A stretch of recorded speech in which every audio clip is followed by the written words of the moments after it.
नमस्कार। कौन बनेगा प्रधानमंत्री आज प्रवेश कर रहा है अयोध्या की नगरी में। हमें फैजाबाद लोकसभा सीट में आध्यात्म, आस्था और सबसे बड़ी बात राम की नगरी अयोध्या।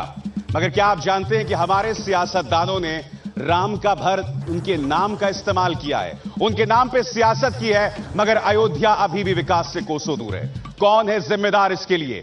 क्यों अयोध्या को ना माया मिली न राम? आज हम ये सवाल पूछेंगे। सबसे पहले मैं परिचय करा दूं अपने तमाम पैनलिस्ट का।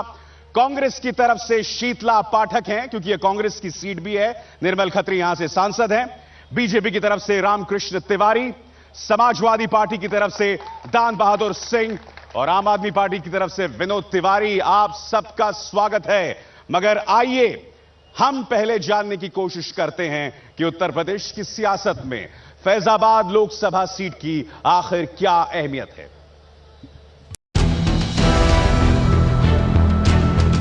फैजाबाद की चुनावी लड़ाई में बीजेपी ने लल्लू सिंह पर दांव लगाया है, जो अयोध्या से 5 बार विधायक रह चुके हैं। वहीं कांग्रेस ने फैजाबाद के मौजूदा सांसद निर्मल खत्री को फिर से टिकट दिया है। पिछले 20 सालों में जो एमपी रहे, हमारे 5 साल में जो काम हुए वो 20 साल के एमपीओं से भी ज्यादा भारी है। गरीबों की सुनने वाला कोई नहीं। मोदी जी गरीब परिवार से आए, उनको यह एहसास है कि गरीबी की पीड़ा क्या होती है। मित्रसेन यादव एसपी के टिकट पर मैदान में है, तो बीएसपी ने जितेंद्र सिंह को अपना उम्मीदवार बनाया है। अपनी उपलब्धियों से और जनता की खिदमत से काफी सीटें समाजवादी पार्टी जीतेगी। ये जो लोगों के बीच में नहीं रहते हैं, पहला मुद्दा ये, दूसरा विकास का है। बहुजन समाज पार्टी बताने में नहीं, काम करने में विश्वास रखती है। फैजाबाद में बीजेपी आगे दिख रही है। हालांकि महत्वपूर्ण बात यह है कि राम की नगरी में राम लहर के ऊपर मोदी लहर हावी है। हालांकि मोदी और बीजेपी के विरोधी यानी एसपी, बीएसपी और कांग्रेस का समीकरण भी मजबूत है। ऐसे में यह मुकाबला खासा दिलचस्प है।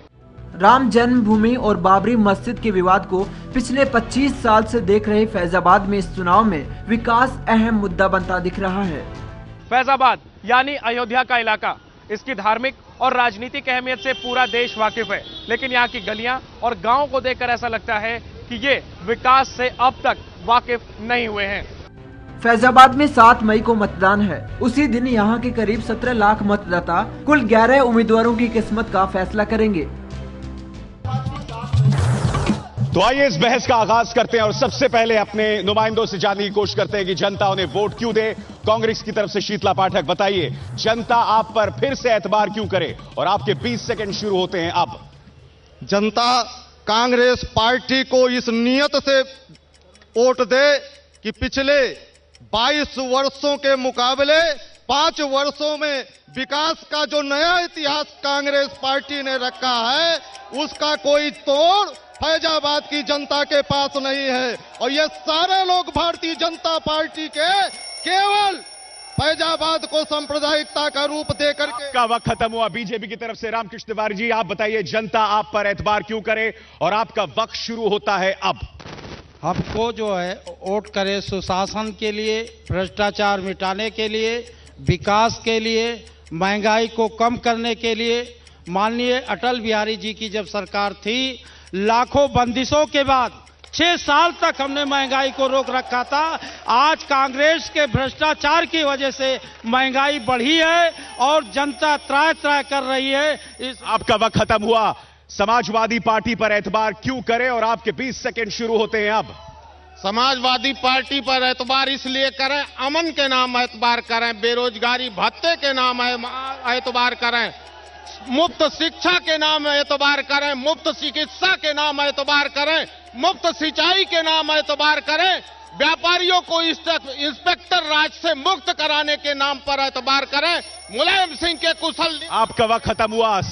आम आदमी पार्टी के विनोद तिवारी, जनता आम आदमी पार्टी पर क्यों भरोसा करे? आपके 20 सेकंड शुरू होते हैं अब। भ्रष्टाचार से मुक्ति के लिए, युवाओं के लिए इंडस्ट्री लगाकर उनको रोजगार प्रदान करने के लिए, अयोध्या को विश्व स्तरीय पर्यटन स्थल बनाने के लिए, छात्रों के लिए नवोदय विद्यालय स्थापना के लिए। आपने 20 सेकंड से पहले अपनी बात शुरू कर दी। सबसे पहले आपसे जानना चाहूंगा मैं, शीतला पाठक साहब, निर्मल खत्री साहब सांसद थे 5 साल से, 10 साल से यूपीए में सरकार है। मैं आपसे जानना चाहता हूं, पिछले 5 साल में आप इस जनता को बता दीजिए, अयोध्या में अगर एक भी उद्योग स्थापित हुआ हो, कोई एक उद्योग, फैजाबाद ही नहीं, अयोध्या को पर्यटन की दृष्टि से आज तक हिंदुस्तान की राजनीति में किसी ने कोई ऐसा कुछ नहीं हुआ। गलत बयानी मत कीजिए, गलत बयानी मत कीजिए। 7 करोड़ रुपया पर्यटन की दृष्टि से कांग्रेस शासन ने दिया है। वो 7 करोड़ गए कहां? कहां गए 7 करोड़? देश की सरकार ने क्या हुआ है? विकास हुआ है? 4.5 वर्ष तक हमारे माननीय संसद महोदय आराम करते थे। 6 महीने से क्षेत्र में आए और यहां तक कि अपने सांसद निधि का 4 करोड़ 43 लाख रुपया खर्च नहीं कर। शीतला पाठक साहब तो कह रहे हैं 7 करोड़ पहुंचा, यहां तो रामराज्य होना चाहिए था। कुछ नहीं पहुंचा है। जो भी उत्तर प्रदेश की 2 साल की सरकार में 2 फ्लाईओवर, मेडिकल कॉलेज की स्थापना, इंजीनियरिंग कॉलेज की पूरी संभावनाएं, अंतर्राष्ट्रीय स्टेडियम बन रहा है केवल 2 साल में। शीतला पाठक जी की बात असत्य है, बिल्कुल असत्य है। ये बताइए विनोद जी, सवाल ये, आस्था की नगरी, राम की नगरी, मगर एक भी उद्योग नहीं, जिम्मेदार कौन? सांसद महोदय यहाँ पे अपने स्कूल को सांसद निधियों, विधायक निधियों से अदल बदल कर बनवाने में विश्वास रखते हैं, विकास करने में नहीं। वो जब जीतते हैं या हारते हैं तो बीमार हो जाते हैं, फिर चुनाव आता है तो ठीक हो जाते हैं। सवाल यहां पर शीतला जी, आपने मुझे अब तक नहीं बताया कोई एक उद्योग। आप बहुत लंबा ज्ञान दे रहे थे, मैं आपको बता दूं ये आपकी चुनावी सभा नहीं है। मुझे यह बता दीजिए, रेलवे लाइंस के दोहरीकरण की बात थी, क्या वो बात पूरी हुई? पूरी हो गई। रेलवे लाइन की दोहरीकरण की प्रक्रिया आरंभ चल रही है। आरंभ चल रही है, वो भी पूरी नहीं हुई।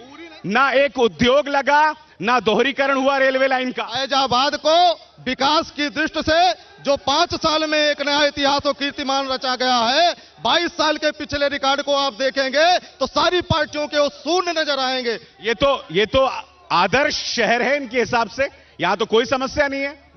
ये जो कह रहे हैं बिल्कुल झूठ कह रहे हैं। इनका एक रिपोर्ट कार्ड जारी हुआ जो झूठ का पुलिंदा है, और इन्होंने इंटरसिटी की बात की थी, रेलवे लाइन की बात की थी, और आज तक कहीं कुछ नहीं है। 4.5 साल तक ये एयर कंडीशन में थे, 6 महीना हुआ जनता के बीच। आप शहर में अगर घूमे होंगे तो जितनी भी सड़कें गलियों में दिखी होगी वो नई सड़कें आपको मिली होगी, केवल 1 साल के अंदर बनी हुई सड़कें। बाकी जो हम नहीं बनवा पाए हैं वो अब भी गड्ढा है, वो लल्लू सिंह की निशानी है और कांग्रेस सांसद की निशानी है। नहीं, मगर ये बताइए, अगर विकास के इतने बड़ी प्रतीक है समाजवादी पार्टी, तो ये महानुभव मित्रसेन यादव को आपने क्यों खड़ा किया? मित्रसेन यादव 6 बार विधायक, 3 बार सांसद, गरीबों मजलूमों की लड़ाई लड़ने वाले, बावजूद इसके कि वो यहां से सांसद रहे हैं, बावजूद इसके अभी भी अयोध्या जो है पर्यटन की निगाह से जो उसको एक विश्व स्तरीय दर्जा मिलना चाहिए था, नहीं मिला। मित्रसेन यादव भी जिम्मेदार है इसके लिए। जब वो सांसद रहे हैं 5 साल, तो ऐसी सरकार के सांसद रहे हैं जो अपनी मुख्यमंत्री से मिल नहीं पाते थे।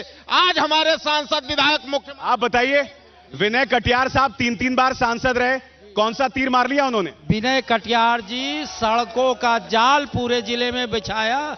अयोध्या में जो है तमाम कुंड, और लल्लू सिंह जी ने तमाम तिवारी जी, वो एक विज्ञापन आता है टीवी में, याद है ना, नो उल्लू बनाओइंग। आप उल्लू बना रहे हैं जनता को। ऐसा नहीं है। लल्लू सिंह ने 20 वर्ष में अयोध्या की। विनय कटियार की बात बताई ना। हमारी बात पहले सुन लीजिए। हमारे यहाँ चाहे वो नागेश्वर नाथ हो, चाहे क्षीरेश्वर हो, चाहे हनुमानगढ़ी हो, चाहे कनक भवन हो, सबके सीढ़ियां और पुनः निर्माण का काम लल्लू सिंह ने किया और विनय कटियार ने, दोनों लोगों ने मिलकर। भारतीय जनता पार्टी एक झूठ की पुलिंदा पार्टी है। इसको झूठ की पुलिंदा पार्टी कहा जाए तो इसमें कोई अतिशयोक्ति नहीं है। तो सवाल यहां पर ये कि पुरानी नगरी है ये इतनी, यहां पर एक विश्व स्तरीय पर्यटन स्थल बनना चाहिए था, नहीं बन पाया, छीटाकशी हो रही है। सवाल ये कि आप क्या कमाल कर पाएंगे?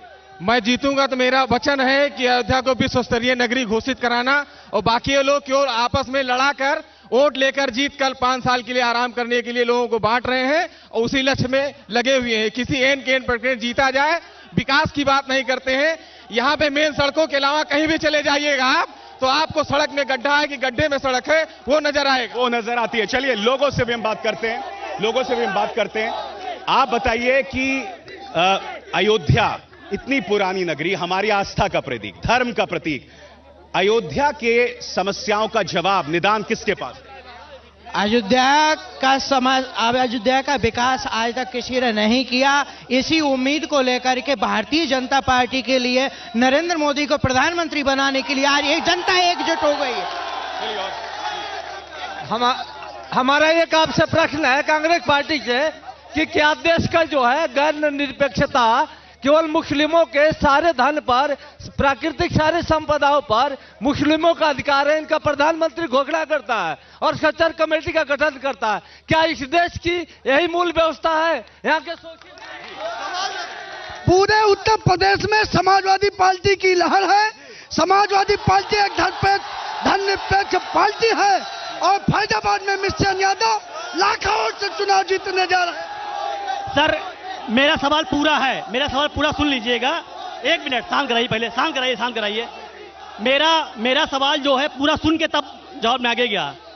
अयोध्या राम की नगरी है और यहाँ पर विश्व हिंदू परिषद और भारतीय जनता पार्टी ने मंदिर के नाम पे हजारों करोड़ रुपए इकट्ठा किया, लेकिन 14,000 मंदिर यहाँ अपनी जर्जर अवस्था के लिए रो रहे हैं। अगर 2-2 लाख रुपए देके इसकी मरम्मत के लिए खाली पैसा दे देते तब मैं जानता कि भारतीय जनता पार्टी। जवाब दीजिए, इस बात का जवाब दीजिए। बहुत सटीक सवाल है। आप लोगों की पूरी सियासत राम के नाम पर थी। आप 2 सांसद से आप सत्ता में आए, उसमें राम का आशीर्वाद था। अब आप बताइए आपने क्या इंसाफ किया अयोध्या के साथ?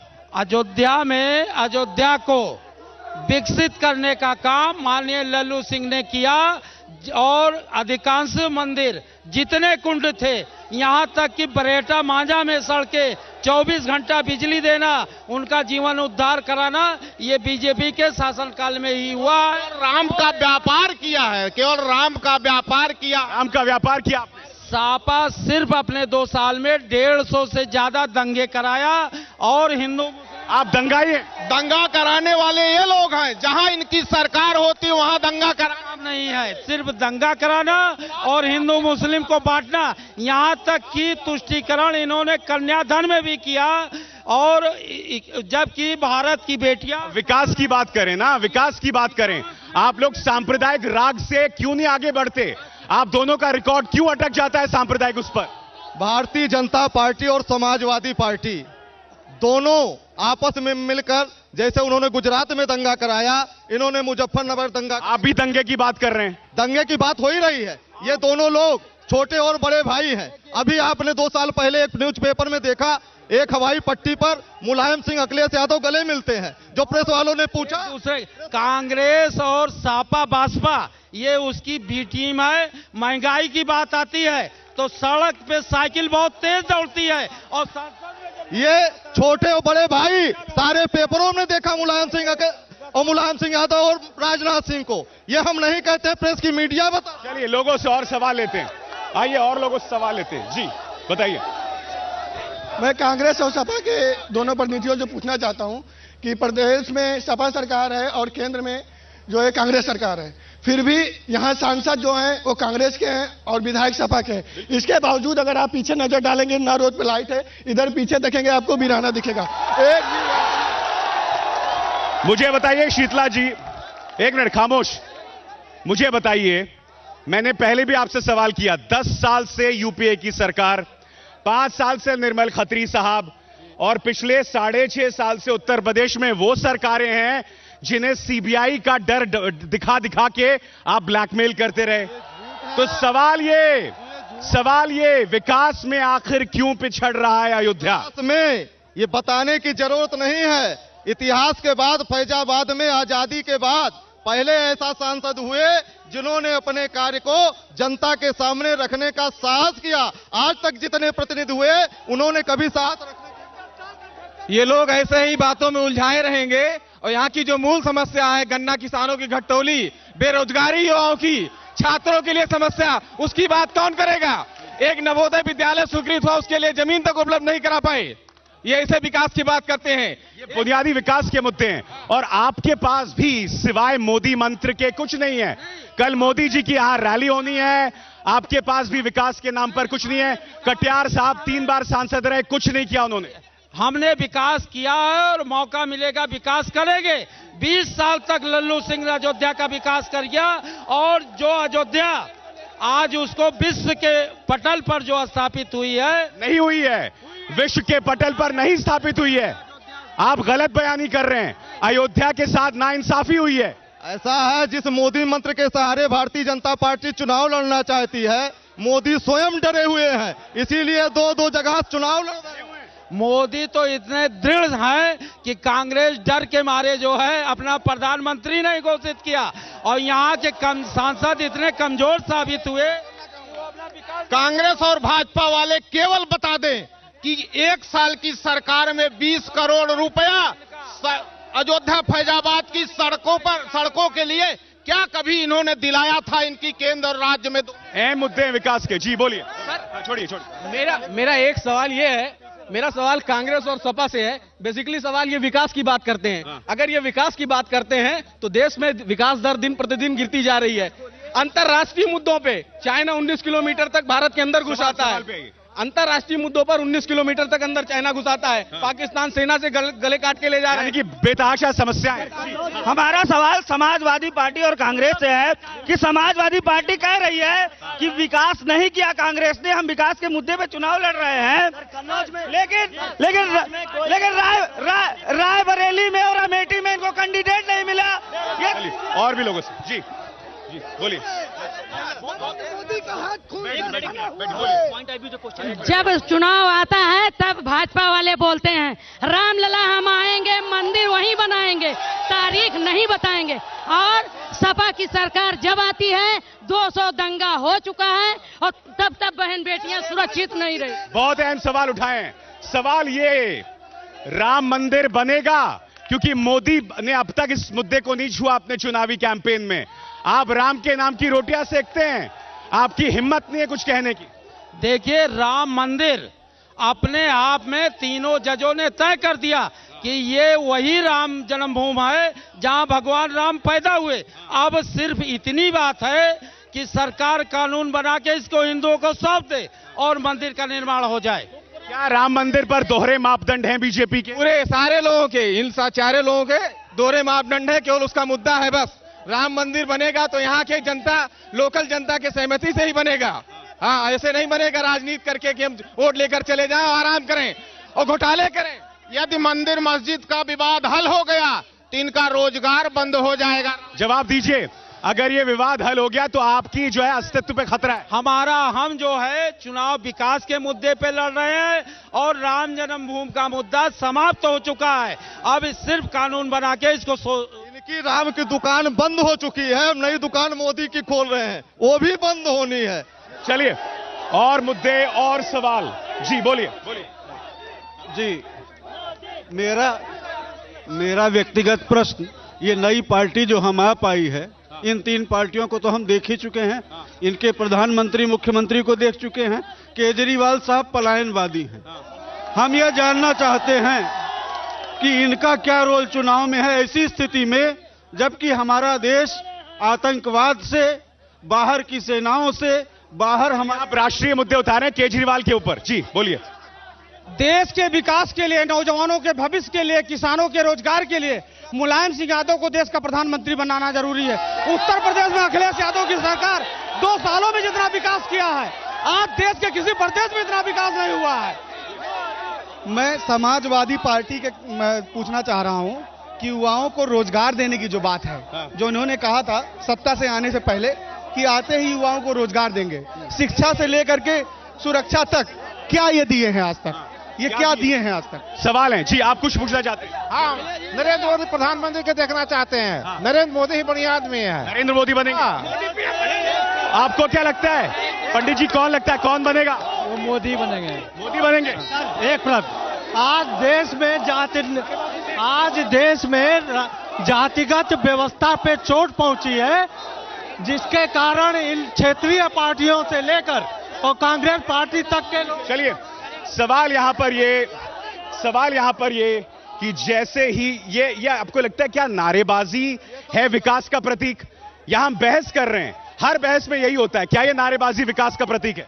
नहीं, नारेबाजी तो ये जनता लगा रही है। जनता जो समझ रही है वो। नेता कौन है इस नारेबाजी का? नेता तो जनता के सारे लोग। कार्यकर्ता है बीजेपी के जो नारेबाजी कर रहे हैं, ये ऑर्गेनाइज वे में आए हैं, बहस करने नहीं आए। क्षेत्रीय मुद्दों की बात कीजिए, ये लोग ऐसे उलझाते रहेंगे और जीत के चले जाएंगे, फिर आराम करते रहेंगे। जनता यहाँ की मरती है, ये सवाल है। यहाँ गड्ढे हैं, सड़कों में बिजली नहीं है, पानी नहीं है शुद्ध। मैं आपसे जानना चाहता हूं, अयोध्या का विकास क्यों नहीं? क्या आपको लगता है कि यहां की जनता को सिवाय अयोध्या मंदिर के या राम नाम के अलावा उनको क्या हक नहीं है विकास पर? देखिए, यहाँ पर विकास की गंगा कांग्रेस ने बहाई है। यहाँ पर राम कथा निर्माण, गंगा सूख गई है? सूख नहीं गई है। राम कथा निर्माण, राम की पैड़ी 7-7 करोड़। जवाब दीजिए। सारा इनका झूठ है। राम की पैड़ी बहुत पहले से बनी थी और उसके बाद यहाँ तक कि चाहे वो सापा के प्रत्याशी हो, 2 काम उनका, एक चुनाव लड़ना, एक मुकदमा लड़ना। जी, गवर्नमेंट हमारी इसलिए बने अयोध्या में, अयोध्या से हमारा प्रत्याशी जीते क्योंकि नए घाट से लेकर गुप्तार घाट तक मुलायम सिंह ने पूरा बांध बनवा दिया, सैकड़ों। आखिरी कमेंट, मैं चाहूंगा कि जनता में इसलिए वोट दे, हमारे युवा होने के नाते युवा हमारे साथ जुड़े, क्षेत्रीय विकास के लिए, युवाओं के रोजगार के लिए, भ्रष्टाचार की मुक्ति के लिए हमको वोट दे और इन लोगों के वंशवाद को खत्म करने के लिए वोट दें। तो आपने देखा अयोध्या के बेतहाशा मुद्दे बने हुए हैं, जनता के बेतहाशा मुद्दे बने हुए हैं। विकास पर अभी भी अधूरी रास्ता देख रहा है अयोध्या फैजाबाद लोकसभा सीट। तो कौन बनेगा प्रधानमंत्री का कारवां लगातार जारी रहेगा। एबीपी न्यूज पर खबरों का सिलसिला जारी।